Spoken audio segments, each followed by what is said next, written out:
Take one, scene one. Robert Smith, I'm going to start with this. Thomas Edison did not invent the light bulb. Killing me here. You knew this. I did know this. Yeah, I mean, he improved it, right? But by the time he got to work on the light bulb, this is like late 1870s, people had been working on incandescent bulbs for a long time, right? For decades. But there was a problem, right? Nobody could figure out how to make a light bulb that lasted long enough to be a thing people would actually use. And the key kind of limiting factor was the filament, the thing in the bulb that heats up and glows, right? And so the basic question is, what thing can you use? What material is cheap and abundant and will make a good filament? This is the canonical Edison story right here, right? If you know one Thomas Edison story, you know the story of Edison's search for the right filament. He's in Menlo Park, right? He's got the invention factory that we talked about last time. He's got his muckers around him. Filled with materials, test tubes, everything you can need for invention. They are trying literally thousands and thousands of things to see what'll work as a filament. Here's a partial list from the Edmund Morris Edison biography of things that they tried inside the light bulb. Sassafras pith, monkey bast. I think it's a tree, something from a tree, I think. Ginger root, pomegranate peel. Oh, if only our modern technology was based on pomegranates. Eucalyptus, cinnamon bark, palm fronds. Jute boiled in maple syrup. How you even come up with that? You're like, I don't know, jute's not working. Jute didn't work. What if we... And it's eating his pancakes, going like, I got an idea. Macaroni and asphalt. There was also this moment apparently where a few people on Edison's team used hair from their beards as filaments. You know, they had the long beards and they're like, I don't know, maybe my hair will be the one that solves this problem. They take bets on whose would last the longest. It would have been amazing if one guy's beard hair worked, but then what do you do? If it's just his hair, you're like, bro, we got to industrialize you, man. So they do eventually find the thing, right, as we know, and it's carbonized bamboo. I did not know that. And they make a prototype bulb with the filament of carbonized bamboo, and it lasts for 1,589 hours. It's a winner, right? This is long enough to make a light bulb that's going to work. And it finally burns out, and a guy in the lab marks the time. He takes the bulb and he rushes upstairs to Edison to say, we've got it, a little light bulb above his head idea, right? And they all apparently start dancing around, go outside, dance into the night because they have succeeded. In the darkness, mind you, because the light bulb had just burned out. So beautiful. And so on January 27th, 1880, Thomas Edison is granted patent 223898. And this patent is just called, gloriously, electric lamp. And this is Thomas Edison, again, not inventing the light bulb, right, but improving it. But the thing I want to say about this canonical Edison light bulb story is the light bulb really isn't the main thing here. I don't actually care that much about the light bulb. The light bulb in the Thomas Edison story is way overrated. There's another patent that he applied for around the same time, was granted later, that I think is much more important, much more telling, much more at the center of today's story. And that is patent number 369280, System of Electrical Distribution. The grid. The grid. The electrical grid. The big idea, right? The light bulb is the small idea. Yeah, the carbonized bamboo, but the grid is what will change America. And the world, right? And really strikingly, this is what Edison is thinking about from the very beginning. It's clear from the historical record, before he even gets anywhere with the bulb, he's already imagining electrifying the world. I'm Jacob Goldstein. And I'm Robert Smith. And this is Business History, a show about the history of business. This is our second of 3 shows about Thomas Edison. Last time, you may remember, he built his invention factory on a hill, and he created the phonograph. Wasn't the first to bring it to market, but still a miracle. And he became famous as the Wizard of Menlo Park. And so today, we find Edison still in his early 30s, still Amazing. A young man, a mere boy, and he's thinking much bigger than the phonograph now, right? He's not thinking about a light bulb. He is thinking about how to power a city with 1 million light bulbs. He's thinking about, how big electric power can be beyond the light bulb. A transformative technology that will change factories and homes and streets and everything. electricity is going to be the transformative technology for the next 100 years-ish. And yet, at a really crucial moment, Edison is going to make a fundamental mistake, a classic business kind of mistake. And this mistake's going to get him into a public and really a gruesome fight. People call it the War of the Currents. It gets personal, it gets ugly, and Edison, maybe for the first time in his life, is going to lose.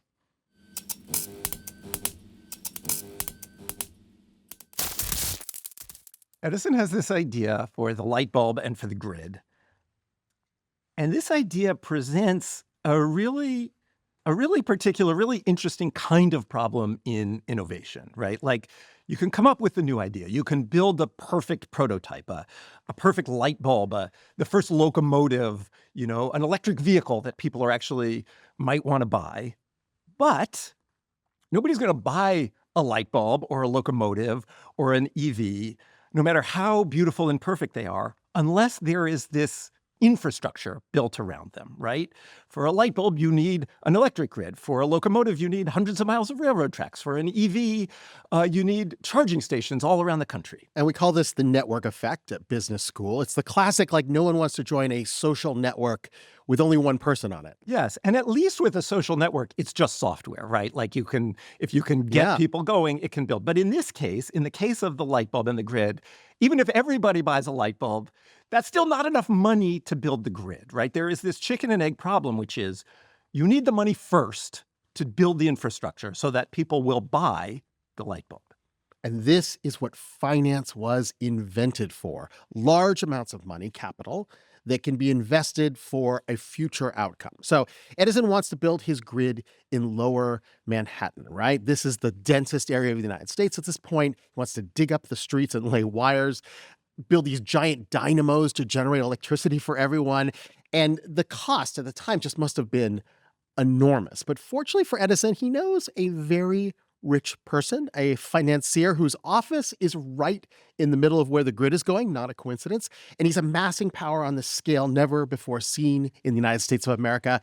This man, J.P. Morgan. Oh, man, I was going to do a big reveal. I was going to do John Pierpont Morgan. I was going to do it in that voice. Okay, yeah, J.P. Morgan, banker who created modern American economy, right? At the time, America didn't have a central bank, and J.P. Morgan sort of acted as this. He was this conduit, this center of the spokes of all the money and power in the United States. It went through J.P. Morgan, and J.P. Morgan, like billionaires everywhere, loved to be the first to get a new technology, and he loved the electric light. There's this story, actually. J.P. Morgan had this mansion right in the middle of Manhattan, of Midtown Manhattan, essentially, right?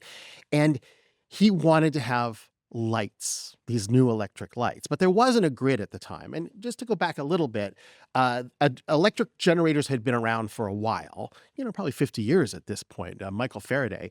And, Strong. It's a way a motor goes and it moves a magnet next to a wire and it creates electric current, but it has to be very close to the electric light. So in order to get electric lights in his mansion, he had to also have a generator. And this meant he had to hire somebody to run the generator. And this person would come at 3 o'clock in the afternoon, crank up, or however they started the generator. The lights would go on in the house. And I just picture 8, 9 o'clock, this single glowing house in the middle of Manhattan. Everyone else has the flickering gas lights, but you've got this bright electric light in the middle of Manhattan.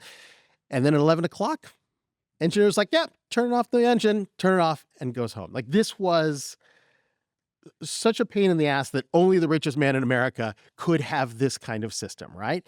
In fact, at one point, I guess he wired up some of the lamps on his desk. Well, someone did it for him, and it started a fire, and they put out the fire, and they're like, I don't know, this is kind of weird, like, for you to have this dangerous technology, like, running through your home. And he's like, it's fine.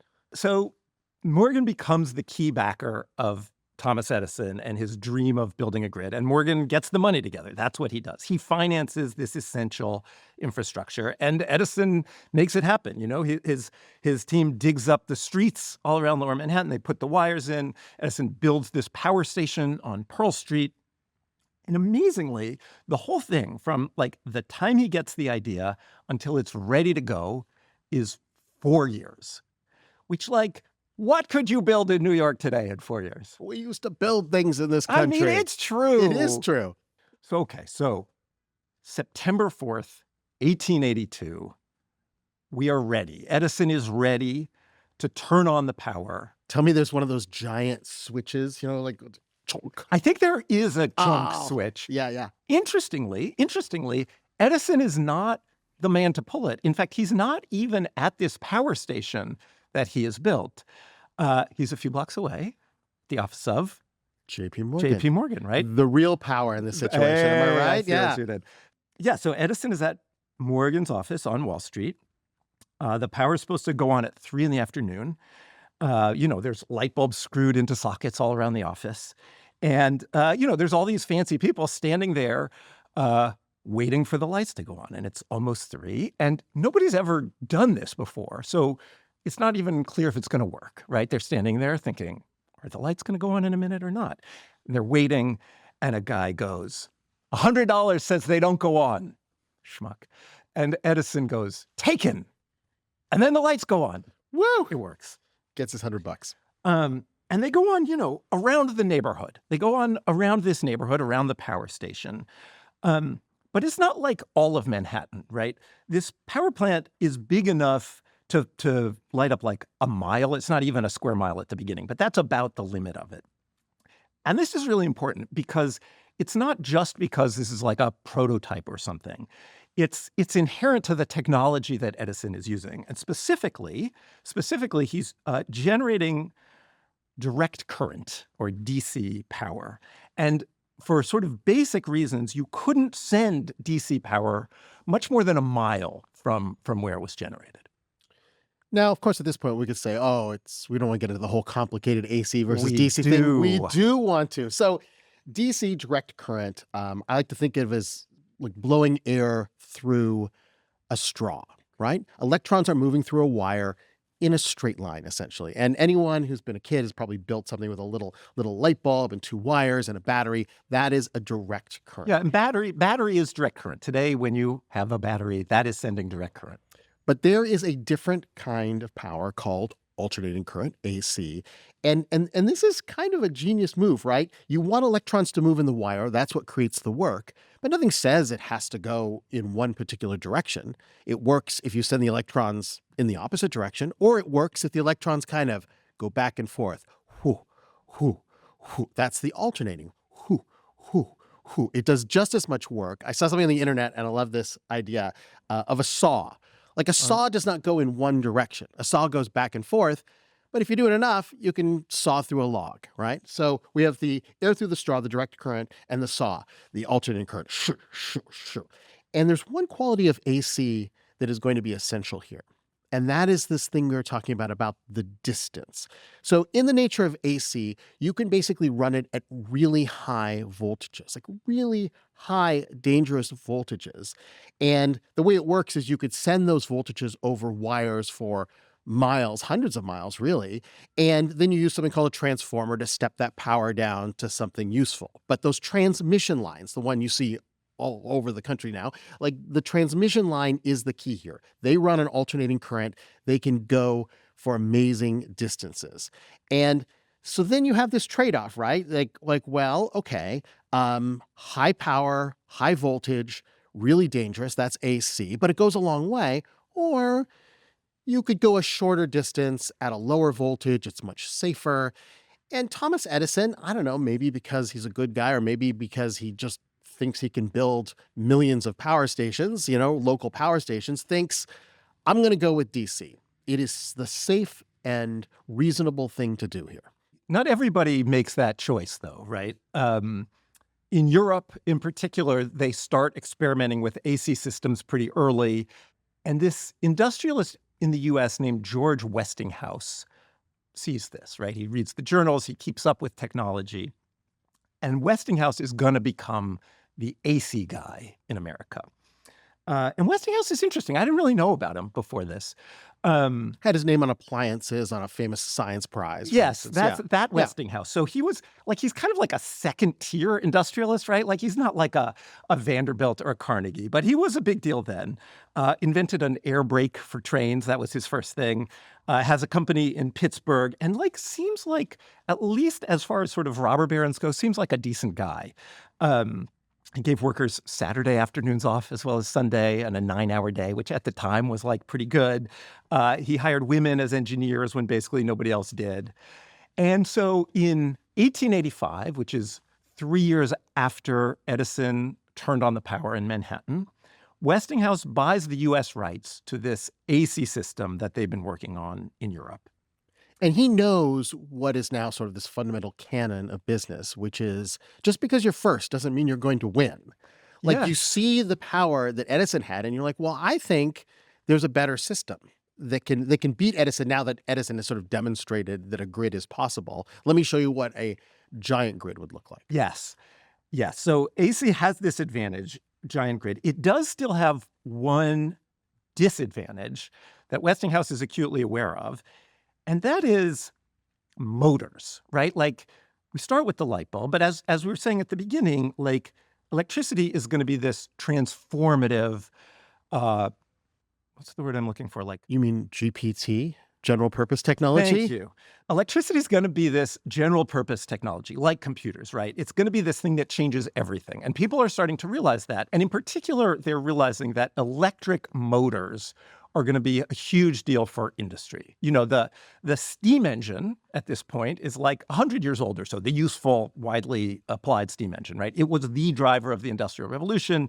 It allowed people to make better factories, more widely distributed. It powered trains and boats. And so now you see, oh, the motor's going to be even better. The electric motor is smaller than a steam engine. It's more efficient. You can put it around the factory wherever you need it. But at this point in the 1880s, there are DC motors, but there are no sort of practical, efficient AC motors. And Westinghouse knows AC is not going to beat DC without a motor. Fortunately for Westinghouse, he's about to meet one of the great electrical geniuses of the age, really of any age. Nikola Tesla, beloved by nerds everywhere. Classic Serbian weirdo, such a weird guy, poet, genius. And he comes into this story. You have the little frumpy Thomas Edison, he loved to dress in country wear, lived out there in Farmville in New Jersey, just a classic American good guy. And into this picture Good. comes Nikola Tesla. 6'2", gray blue eyes, beautiful mustache. And he had these weird personality traits. For instance, he loved the number 3. He felt like the number 3 was mystical in some way. So before he'd go into a building, he'd have to walk around it 3 times. Okay. So he fell in love with electricity as a toddler, so the story goes, when he was petting his cat in the evening. And he saw these bright sparks going between his hand and the cat, right? And his mom says, hey, stop playing with the cat. You'll start a fire. And Tesla thinks, electricity, fire. Is nature a giant cat? And if so, who strokes its back? It can only be God. I love him so much. So he grows up, studies electricity in Budapest, and one day he's walking in the park with a friend, and he has this inspiration, and he picks up a stick, and in the dirt, he draws the solution to the big problem. An AC motor, a beautiful, efficient AC motor, like a true eureka moment. And Tesla says to his friend, quote, "No more will men be slaves to hard tasks. My motor will set them free. It will do the work of the world." That's one of those lines that if it was somebody else, I wouldn't believe that the guy said it. But I feel like Tesla is totally the guy who says that. I think he speaks in complete, cryptic, poetic sentences. I bet he said that all the time about his inventions. Yeah, And this just happens to be the one that's true, right? Every time he opens a door, he goes, "Now men will no longer be slaves to hard tasks." Men will no longer have to open doors. So he makes it to the US and he does what anyone would do in this situation. He goes to work for Edison. He's like, Edison's the guy, right? But Edison is not interested in Tesla's AC motor because Edison has already made his mental decision that he is a DC man. So Tesla quits, gets a little funding, gets a patent on his AC motor. And pretty soon, who comes knocking at Tesla's door? George Westinghouse. So, George Westinghouse, remember, he's seen the AC in Europe. He thinks that this is going to be the answer. So, he pays Tesla $70,000 in cash. What an enormous amount at the time, right? And royalties on every future Tesla motor. They're already calling it a Tesla motor that Westinghouse sells. And Nikola Tesla, he carefully saves and invests that $70,000 in cash. No, he does not. He is a Serbian poet genius. He starts to spend it, right? He moves into the Waldorf Astoria, the fanciest hotel in New York at the time. He wears tailored suits. He eats dinner every night at Delmonico's. I think it's like precisely at 8:10. Why? Nobody knows. He has 18 napkins delivered to him. A little bit of a germaphobe, plus 18 is divisible by 3. And he becomes this celebrity, right? People like Mark Twain come to hang out in Tesla's lab just to watch the electricity fly, the lightning bolts across the room. Meanwhile, across the Hudson River in Boring, New Jersey, boring. Edison, our main character, come on. He's a very sure. interesting, huge figure in the history of business and technology. And he is seeing his lead diminish, right? He was first in the world with the grid, with his DC grid, but now Westinghouse and AC Power are catching up. And there's this interesting question, right? Like, is Edison only Team DC because that's what his patents are, strongest in, that's where he started? Or does he really believe that AC is dangerous? And I think he really believed AC is dangerous. Now, maybe it's motivated reasoning, right? No, but I think because he sees farther than most people, I think that what he saw was these wires will go into every home, every business, under every street. It will be on every street corner. And so he could probably see that, like, this will be the technology that people will directly interact with, and why not make it safe? And it is the case around this time that there are these instances where, like, a kid will accidentally touch a downed AC wire and die. Like, that happens routinely. And in fact, at a given voltage, AC is more dangerous than DC, in part, kind of amazingly, because the nature of AC in the human body is such that if you accidentally, like, grab an AC wire, something about the alternating current can, like, freeze your muscles so that you cannot let go and you just hold it until you die. So Edison feels like he needs to tell the world about the dangers of alternating current. And he starts to attack not just AC, but Westinghouse. It starts in February of 1888. He publishes a booklet. Oh, this is the first shot in the War of the Currents. The booklet is called A Warning from the Edison Electric Light Company. 88 pages long. 88 pages long. A novella, let's say. And it lays out all the reasons AC is bad. Like, yes, the danger, but also Edison says he owns all the relevant patents, and so look out, I'm going to shut you down. And also he points out that still Westinghouse hasn't figured out how to reliably produce an AC motor. Like, he's, working on producing Tesla's idea, but it's still in progress. But the booklet is just the beginning. And imagine Edison, he sees the dangers. He fears that he is losing. And so he starts to, I would say, go too far, right? He secretly sponsors a guy who does these public displays that goes to, college campuses, as a public service announcement about deadly AC power. Harold Brown is his name. And he gets up on the stage and he reads a piece of paper about the virtues of DC and the dangers of AC.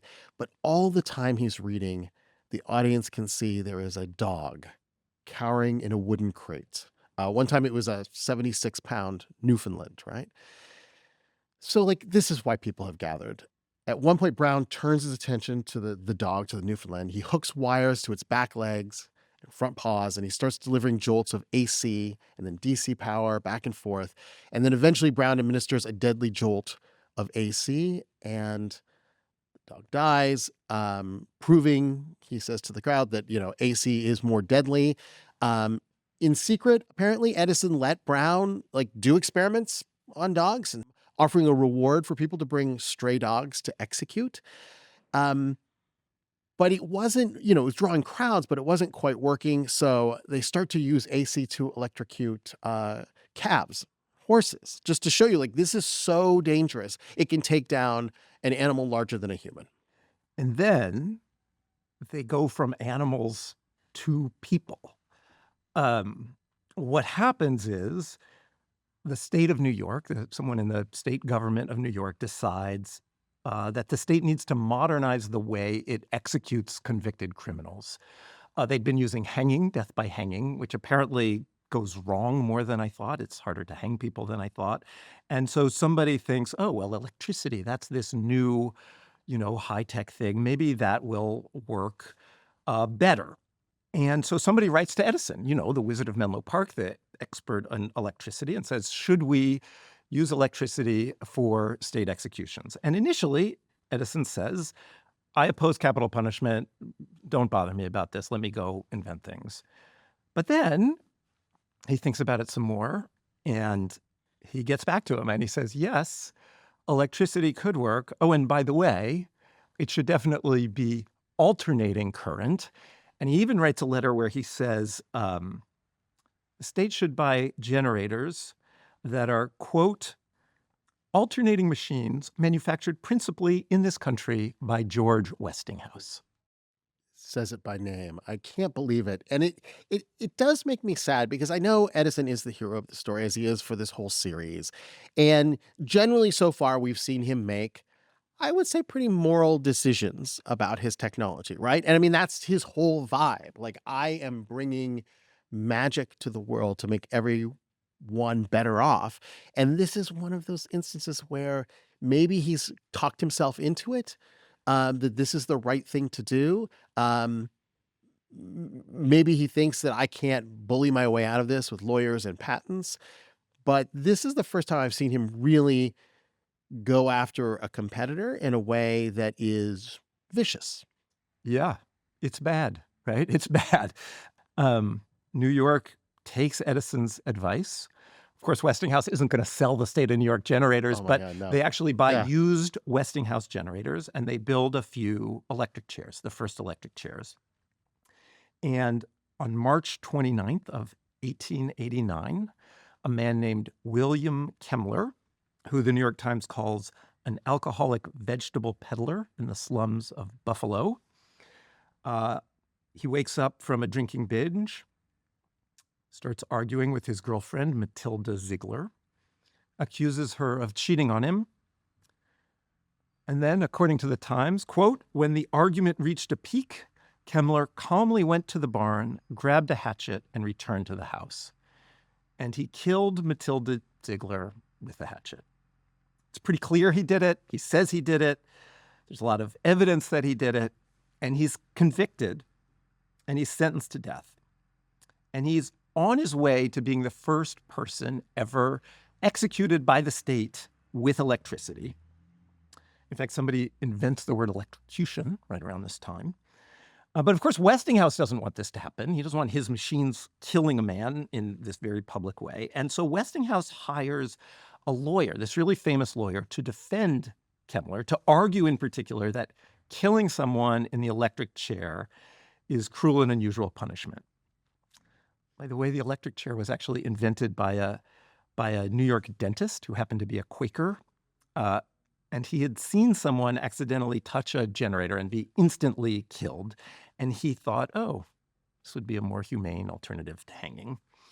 So anyway, on July 23rd, 1889, Edison is called to testify in this case over whether killing someone in an electric chair is cruel and unusual punishment. Edison, as I mentioned in the previous episode, is largely deaf. He goes in to testify, and the lawyer basically has to yell into Edison's good ear so Edison can hear the question. The New York Times said you could hear it from the street, although maybe that's poetic license. Here, we have the transcript here. Yeah. The lawyer says, I won't do the yelling part. Do you believe that an artificial current can be produced which will cause death instantly and painlessly when scientifically applied? And Edison says, that is my firm belief. And then he adds, an alternating current of 1,000 volts pressure.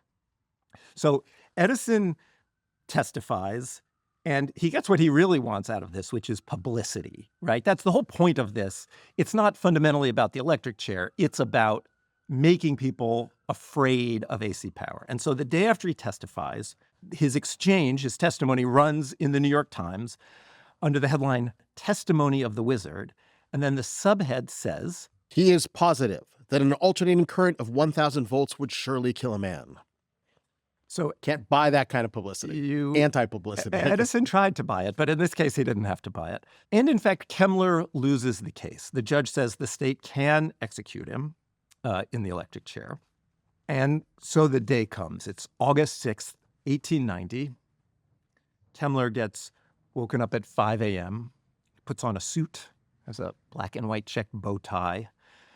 They shave part of his head so that they can put an electrode there, to make contact with the skin. At the last minute, actually, the warden has to cut through Kemmler's shirt tail so that their electrode can make contact with his back. And Kemmler seems collected. The warden seems nervous, actually. The warden seems kind of shaky, but Kemmler's collected. Kemmler actually says to the warden, take your time, do it right. And the warden attaches the electrodes, straps Kemmler's arms to the chair. He actually puts this sort of leather mask on Kemmler's face that straps his head back into the chair. And then the warden says, goodbye, William, which is the signal. It's the signal for someone to turn on the power to the chair. And they do that. They turn on the power. Kemmler's body goes rigid, just like a bronze statue, somebody said. And they leave the power on for 17 seconds. And there's a doctor standing right there monitoring it, and he says, he's dead. That's enough. And they turn off the power. Power goes off. And then they look at Kemmler, and they see that he's still breathing. He's not dead. People start screaming. Someone faints. So they turn on the power again. And this time they leave it on not for 17 seconds, but for several minutes. It burns Kemmler's flesh. You can smell it, apparently, in the room. His clothes catch on fire, and somebody puts it out. And then finally, they turn off the power, and this time Kemmler is dead. And that dentist who invented the electric chair was, in fact, one of the witnesses, was in the room at the time. And after it was over, what he said was, quote, we live in a higher civilization from this day. Kemmler has been executed, and in fact, his death is on the front page of newspapers around the country, all talking about how horrible it was. But the news doesn't have the effect on public opinion that Edison, frankly, hoped it would, right? Everybody doesn't suddenly say, oh, we can't have AC power. It's obviously too dangerous. They basically just said, oh, yeah, do not strap me into a chair and run 1,000 volts of AC power through my body.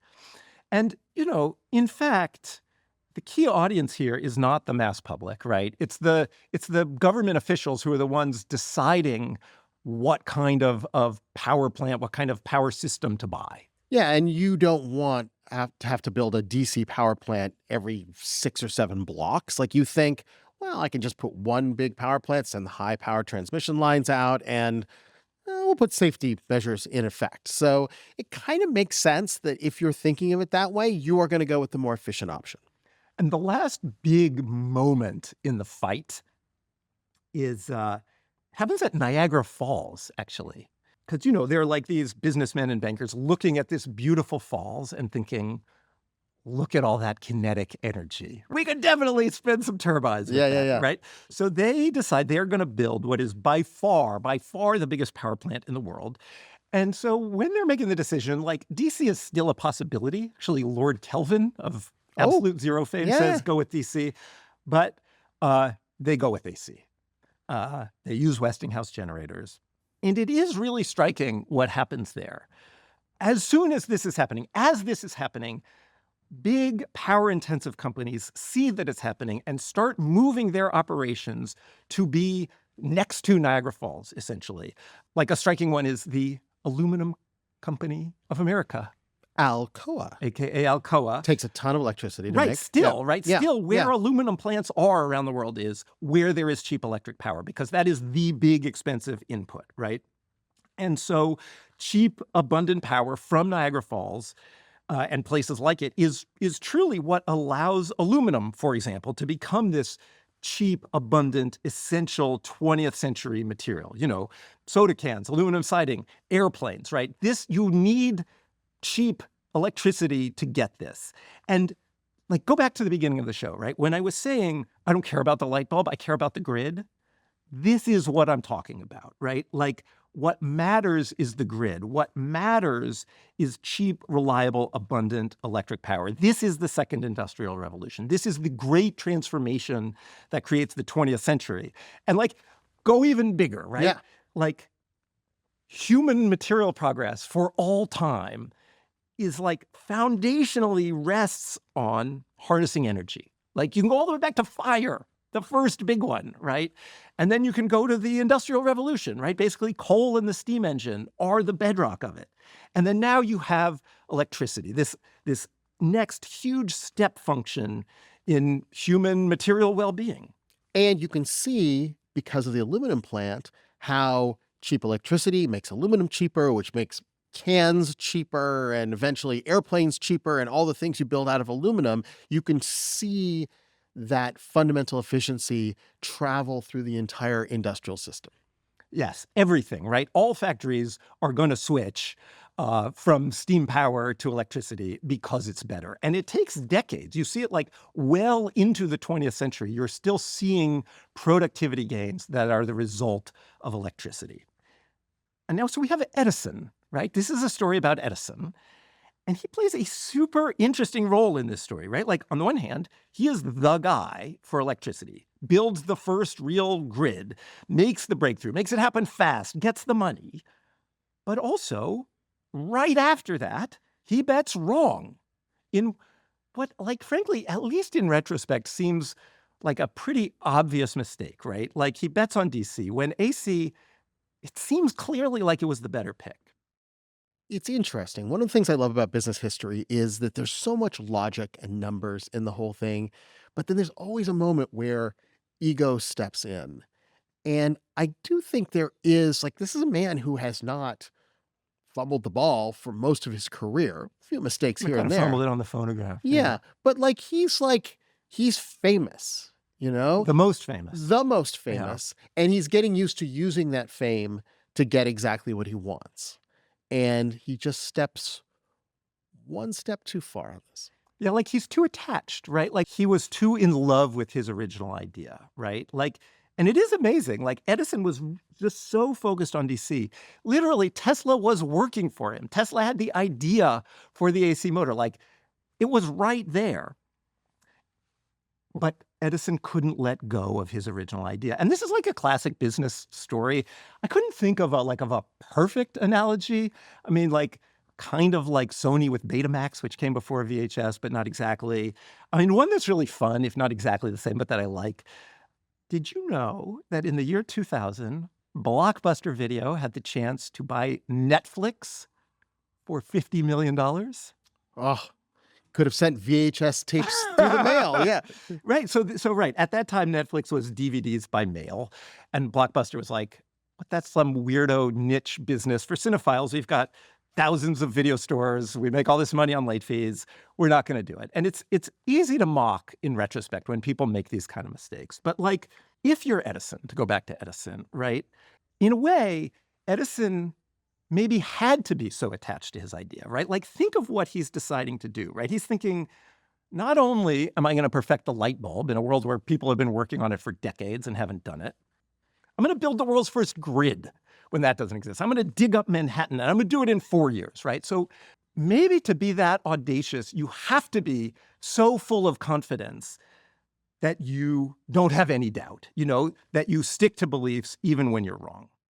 When you have an invention and you're out there competing on what's the best invention, that's one thing. But when you're in one of these standards wars where you realize there will only be one winner, and Edison was probably familiar with this, on the railroad, there has to be a certain width of the railroad gauge, right? And someone's going to win because it only makes sense to have one winner. Yeah. And so, we can debate his reasons, but it is logical to say, if my confidence can make my standard win, then I am going to show no doubt whatsoever, even Uh-huh. when the evidence is to the contrary. I'm going to be the winner who takes all.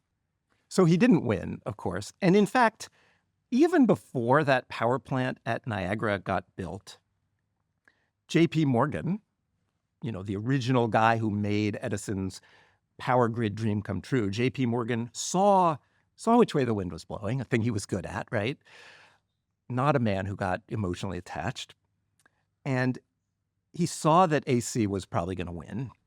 And he merged Edison's company, Edison General Electric, with another company called Thomson Houston, which was in the AC business. And of course, Edison hated the deal, right? He didn't want to be in business with a company that was doing AC. But he lost control of Edison General Electric by that point. And in fact, after the merger, Edison General Electric became known as just General Electric. GE. GE. And Edison basically walked away. But the one thing, we're going to leave Edison here, but the one thing I want to say, and this is kind of setting him up for the next time when we'll talk about Edison's final big triumph, Edison didn't look back. He always thought the next thing is going to be even bigger. And he thought that at this point. He thought that when he walked away from electricity. And next time we'll talk about what was Edison's last big triumph, which was the movies, moving pictures. And specifically, the way Edison came to control the entire American film industry, despite the fact that he did not invent the movie camera. Becoming his style, right? It's his style. Before we go, we should talk about the end of Nikola Tesla's story. Tesla, of course, was the man who could have made Edison the AC king. We wouldn't be telling this story in this case. We would just be like, he's a genius all the way through. Edison, too stubborn to listen. When we last left Tesla, he had sold the rights to his AC motor patent to George Westinghouse, and he was living the high life at Delmonico's with his 18 napkins, hanging out with Mark Twain. And a key turning point comes from a few years later. It's 1891, right? George Westinghouse is in a little bit of financial trouble. He thinks he can win. He thinks the Tesla motor's still the way, but cash flow, right? It's always the There's cash a financial crisis. flow. Loans Yeah. are getting called in. Yeah. So Westinghouse goes to see Tesla in New York. And remember, Tesla's supposed to get a royalty on every single AC motor that Westinghouse sells. But at this point, they're still perfecting it. And Westinghouse says to Tesla, will you give up your royalties so I can keep control of my company and keep developing your motor? And Tesla, according to his autobiography, says to Westinghouse, quote, Mr. Westinghouse, you will save your company so that you can develop my inventions. Here is your contract, and here is my contract. I will tear both of them to pieces, and you will no longer have any troubles from my royalties. And he tears the contract up. Again, because it's Tesla, Legend. I believe it. Legend. Right? Iconic. And a huge mistake. A terrible, terrible mistake. Because Tesla would go on to come up with other ideas. He was apparently working on how to transmit electricity through the air, to basically take the next leap beyond the grid. Built this giant tower out on Long Island, right? Looked like a mushroom. There are stories about, did he succeed? Did it actually happen? But it doesn't matter because the money wasn't there, right? None of his projects worked out. He wasn't making money. He had to move out of the Waldorf Astoria and into a cheaper hotel. Hotel New Yorker still stands. Room 3227. There is a plaque there, not divisible by 3, I checked. There's a plaque. The last two numbers are, does that count? Yeah. He was on such hard times that he couldn't even get a room divisible by 3. He's like, do you have one 2 doors down? No. So how about one door down the other way? There's a plaque on the hotel room door to this day. And in fact, if you go to the basement of the New Yorker hotel, you can see some of the personal effects that he left in this room. Which you have done, yes? That's why you said this? I have done this. Will you leave anything interesting? Because I will say, no, it's just knickknacks and pictures of him. Because at the time, he was still this famous genius. And even before a certain person would name his company after him, Tesla, there was this Tesla cult. Huh. And to this day, you can go see Tesla Corner near Bryant Park in Manhattan. You can see where his lab was, fairly close to here, I think, in Midtown Manhattan. You can go see his personal effects at the New Yorker Hotel. There is still this vibe of this poet genius who maybe could have solved this next problem Uh-huh. that wasn't solved. I will say that the last notable thing in Tesla's life is a pigeon. It was a homing pigeon, had a band on its leg, but Tesla had no idea where it came from or who had owned it. And it would come to visit him in his hotel room high above Manhattan on the west side. And so Tesla would start to feed this pigeon, and the bird would come and go.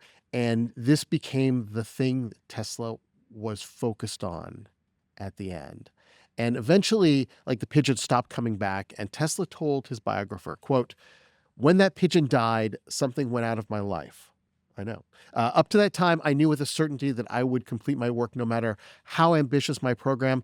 But when that something went out of my life, I knew my life's work was finished. Sad, man. It's a sad end for It a is a sad genius. end. Tesla did outlive both Edison and Westinghouse, and he died in 1943. Poor but not forgotten. So that's the end of the show today. I would recommend this book, Empires of Light by Jill Jones, 2 N's, it's a great book all about this War of the Currents. It was a key source for the show today. We'll be back next week with the last episode in our Edison series. That is the story of Edison and the movies. Bum, bum, bum, bum, bada, bum, bum, bada, bum, bada, bum. Is that the Muppets? Muppets. Muppets theme? I don't know. That was my generic old-timey